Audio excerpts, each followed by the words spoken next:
I have a question. What's the difference between the U.S. debt and the debt that African nations own?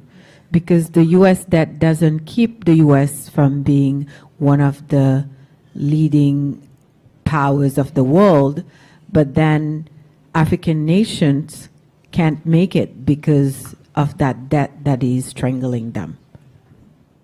Should I talk? Okay.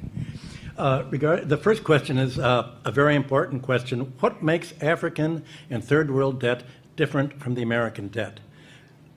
Number one, America is never going to pay its debts. It doesn't have to. Its debts are in its own currency. We can simply print it. The African debt is not in its currency. The African debt is in US dollars. Africa has to earn the US dollars, and the only way it can earn the US dollars is not to be assassinated for growing its own food and becoming independent and doing something that the United States does not like.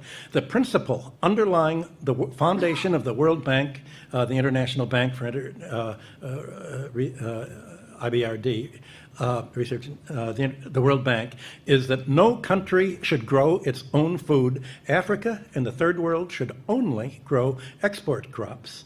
To export, in order to have an oversupply of cocoa and other tropical raw materials, to keep down the price, they must buy their grain from the United States or Europe, so that if they do something that we don't like, we can do what America tried to do to China in the 60s. We can sanction them. We can say, we're going to starve you. We're going to not export any grain to you.